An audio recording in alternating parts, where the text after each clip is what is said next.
I have a question. Why do most investors underperform the benchmark? When we bought Ethereum instead of Bitcoin in the last few years, we probably did worse.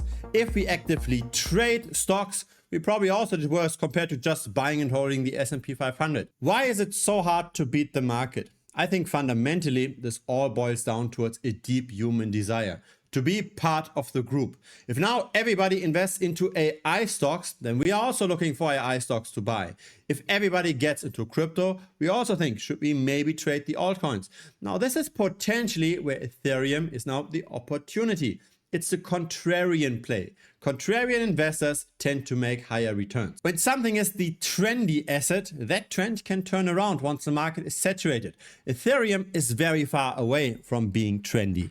This is the Ethereum market cap relative to the Bitcoin market cap. And very likely you've already seen this chart before. This here was the merge. So that's when Ethereum changed its internal workings. It moved from proof of work to proof of stake. This here is when Tom Lee of BitMine started to acquire Ethereum through an Ethereum treasury company. So that started in April of last year. The rally stopped for a month afterwards, and since then Ethereum underperforms again. Why does it underperform? It's because the purchases by Tom Lee have slowed down significantly. It took 4 months to move from no holding at all to 5 million ETH. It took more than 1.5 years to add the next 2.5 million. So the rate of purchases has slowed down to a degree that the market isn't getting that excited anymore to buy Ethereum as a risk-on asset. But again, is this the opportunity? In this video, we are going to dive deep into the data. Hi, my name is Gerhard. I've been in the crypto space for the last 8 years. I hit my first million 3 years ago, and I did this through active trading, through rebalancing the crypto portfolio, buying Ethereum, buying Bitcoin, also buying altcoins. My track record is in the link down below. Have a look at this. This is my portfolio measured in Bitcoin. It's over the last 5 years. With the recent crash, we actually hit a new all-time high because we were betting on falling prices. On average, I've outperformed buying and holding Bitcoin over those years by 2.3% per month. Not every month is positive, right? There are some months where we underperform BTC, but it's the long term that counts. And I don't think that many other people here on YouTube are willing to share their data. Maybe because it doesn't look as great. I think the most important concept in investing is opportunity cost. Imagine you had $100 million US. You probably don't want to have this in cash because cash goes down over time. So you need to invest this in something. The question is only in what? Where do we have the best risk versus reward? That's really the fundamental question. Cash is no real alternative. We have to look at relative valuations. How expensive is one thing relative to the other thing? Now let's have a look at that for Ethereum. What we've got over here, that's the Ethereum market cap relative to the others market cap. So the others market cap is all the altcoins that are not in the top 10. This is a long-term chart. It starts in 2018. And we can see clearly how this is oscillating around an equilibrium. The average ratio is here, this dotted line. There are extremes when either Ethereum is very expensive or the altcoins are very expensive. Currently, the altcoins relative to ETH are more expensive, or Ethereum is comparatively cheap. It could potentially outperform the alts by 31% just to get back to that equilibrium. There is an alternative way to look at this. This is Ethereum relative to total 3ES. Total 3ES is the cryptocurrency market cap excluding Bitcoin, excluding Ethereum, and also excluding the stablecoin. Here we are below the equilibrium as well, but here the potential gain is much less, maybe 19% from here. Relative to Bitcoin, Ethereum is suffering, continues to be in a bearish trend, but relative to the other altcoins, it has already fallen quite a bit. Now, how is this useful? It's useful because we can actually bet on those ratios. So let's say we are bullish on Ethereum. We could go long Ethereum. We can buy Ethereum. We can bet on rising prices of ETH. And then at the same time, bet on falling prices of altcoins. That way, we just trade the delta. When Ethereum goes up versus the altcoins, we make money with the difference, completely irrespective of where the US dollar prices are going. When both US dollar prices, say of Ethereum and the altcoin market, both go up by 10%, 10% exactly. Our position does not change at all. So the macro is completely filtered out. We can exactly make the performance that's indicated by charts like this. In other words, if Ethereum is very expensive, we just short it massively, which by the way, we did. Feel free to check out prior videos on this channel here on YouTube. Feel free to also check out the trades that were published in premium. And then we also went long Ethereum once Tom Lee started buying. Currently, we are betting on a falling price of Ethereum, but more on that in a second. Let's have a look at Ethereum's long-term thesis. So buying Ethereum to hold it over the next years. How is the activity on the blockchain developing over time? Now, the number of transactions doesn't actually look that bad. It tends to grow from cycle to cycle. There is some volatility, right? When there's crypto winter, of course, the number of transactions on Ethereum also tends to go down, but we do see a long-term growth curve. The on-chain volume though, so that's now measured in US dollars, not measured in the number of transactions, that's fluctuating a lot because the assets on the Ethereum chain are also fluctuating in value a lot. So this is a reflection of how the value in crypto develops, times, of course, the number of transactions. But what about adoption? What about the number of addresses? What about the number of new addresses that get added to the Ethereum chain? That data is over here. It's the number of active addresses on ETH. This tends to go up over time as well. This is a positive trend. However, what I do not like is that the number of new addresses looks very similar to the number of active addresses. What does that mean? It means that once an address got active, it doesn't necessarily stick around for very long.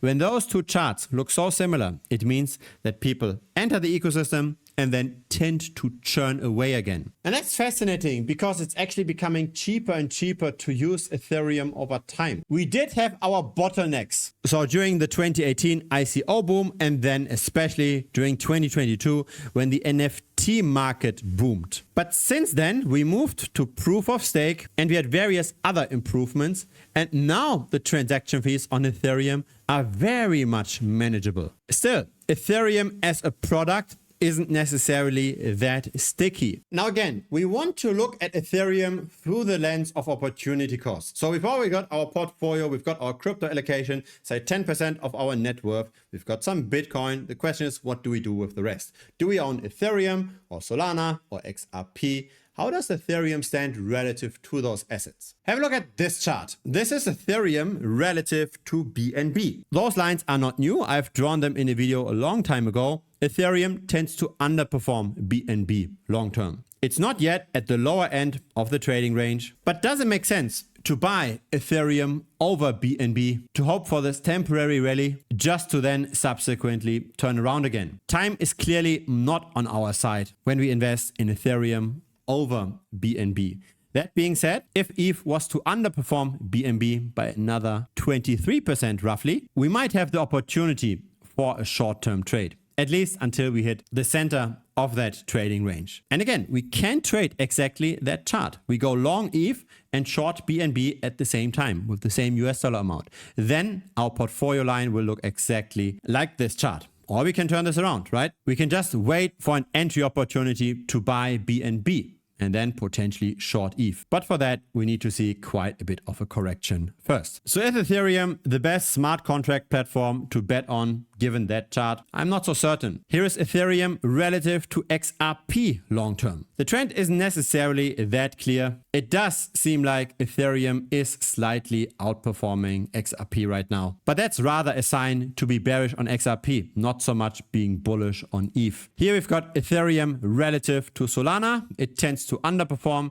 In the last few months, there was a very tight trading range with Ethereum doing slightly better after the bounce once Tom Lee started buying ETH. Fundamentally, Ethereum trades just like any other cryptocurrency in cycles. When enough people are currently in losses and the market has given up, that's the best time to buy. It's best to buy when it's a contrarian bet, when it's not the sexy bet.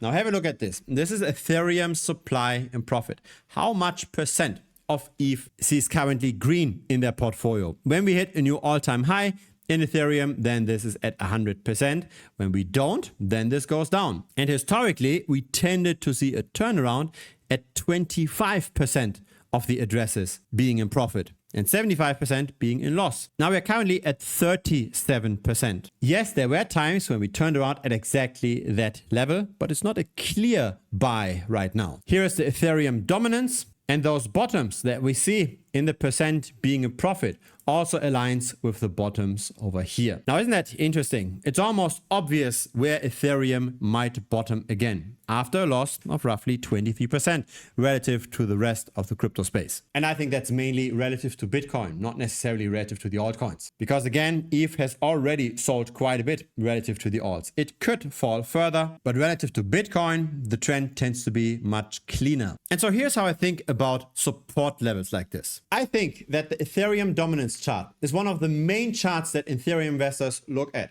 when we consider, should we buy Bitcoin or Ethereum or something else? One of the major decision points is Ethereum currently cheap relative versus the rest? And so I think that charts like this actually become a self-fulfilling prophecy. If enough people think that Ethereum is cheap at a particular price or at a particular dominance level, then there won't be as much selling. There will be more opportunistic buying, right? Contrarian buying. And that then in itself makes that narrative become a reality. Currently, the narrative is clearly that as long as Tom Lee doesn't find a way to purchase Ethereum at a quicker rate, it's probably going to underperform until it is cheap enough to do the trade that everybody is looking at. Fundamentally, the problem is that Ethereum isn't necessarily used that much on chain anymore, despite the very low cost. And we also see that the long-term holders, the OGs, the whales, they also don't accumulate Ethereum anymore. Ethereum is not anymore the long-term buy and hold asset. It's the asset to actively trade. And here is why I say this. Have a look at the number of Ethereum addresses that hold at least one ETH. That grew up until the end of 2022. And over the last 4.5 years, this did not go up anymore. Have a look at the number of addresses for at least 10 ETH. That peaked at a very similar point in time. Here is the number of ETH addresses with at least 100 ETH. Here the growth trend is much less obvious. Here it's 10,000 ETH. That peaked even in 2018 during the ICO bubble. And here we've got the number of addresses with 100,000 ETH. So clearly this is not an asset that the whales accumulate more and more. It's rather an asset that the whales dump in the hope that retails would buy up and stabilize the price, which unfortunately is not happening anymore for the last 4.5 years. The end of 2022, that's over here on this chart. This is when the retail investors stopped buying ETH on the ETH chain, when the number of ETH wallets of at least one Ethereum stopped growing. Since then, Ethereum tended to do worse than the rest of the market, if we ignore, of course, the Tom Lee rally. And so I don't know what's going to drive the bounce of that 7% dominance mark again. It's quite hard to predict, but sometimes narrative follows price action, not the other way around. Again, this area, I believe, is very likely going to be a self-fulfilling prophecy bounce. People are buying just because Ethereum is historically low relative to other cryptocurrencies. Here is Ethereum's total value locked, or capital that's on chain. Of course, a lot of this is driven by crypto prices in general going up and down. But even measured in Ethereum, the TVL isn't necessarily growing anymore over the last years. So this is a measure of how much decentralized finance on the Ethereum chain is used. Not necessarily a growth market anymore, is it? I think there's a very good chance that once we hit the 7% dominance mark for Ethereum, that there will be a new wave of leverage entering. We've already seen that over the years, Ethereum has built up more and more leverage. And this is the open interest across all exchanges. How much short-term perpetual futures leverage is currently baked into the price? This tended to grow much, much quicker compared to the Ethereum price, right? The Ethereum price has just hit an all-time high over here, but the open interest from that top to that top grew much, much more. So really the leverage in Ethereum built up over time. And once it is depressed enough, then that leverage can simply rebuild again and push up the price. Now, I have run a lot of backtests on Ethereum. So this is Bitcoin Strategy Analytics, the backtesting platform of this channel, available to the premium members. I tried to figure out what are the best golden and death crosses for ETH historically. And the answer is it's a 12-day SMA together with the 33-day SMA. That's how the performance looks like over time. So a very nice consistent growth curve. And those two moving averages are still bearish on Ethereum right now. The 12-day simple moving average is below the 33-day SMA. So short to medium term, I'm still not convinced that Ethereum is a good buy. I'm currently shorting Ethereum, and I'm shorting Ethereum through the Ethereum trend following vault. Again, that's following this backtested strategy.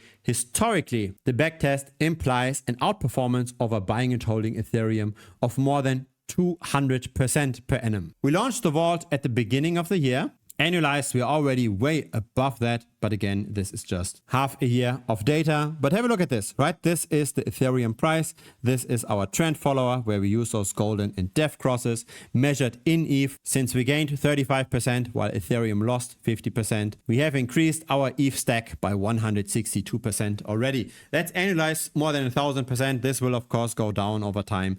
If it long term stays at the 200% per annum, I'd be more than satisfied. By the way, we've got something similar for Bitcoin. So this is the Bitcoin trend follower that has outperformed by 100% since October of last year. So Ethereum went down, we didn't. And then we've also got Solana. And here is that performance chart. That is the newest of the trend followers. There are, of course, different backtests, different trading strategies for those assets. Here we are up 37% while Solana is down 29%. We shorted Solana just at the right moment. Annualized, that's now 350%. Here the backtest implies 176% per annum. So for all of those trend followers, we are performing even better than the backtested implied performance. And so that's in general how I've been able to outperform buying and holding Bitcoin long term. It's through data. It's through finding trading rules that historically worked well and then simply applying those trading rules over time. If you want to join those trend followers as well, be this Bitcoin or Ethereum or Solana, then feel free to check out the premium membership. It's currently $125 per month. There's also a 7-day money back guarantee. So in case you don't like it, just message me within the first 7 days and I'll refund you, no questions asked. So the link to premium pops up here on the screen. If it's your first time here, feel free to subscribe. I publish this regularly. A like would be very much appreciated as well. It helps the channel grow. See you next time on YouTube or see you later in premium. Cheers.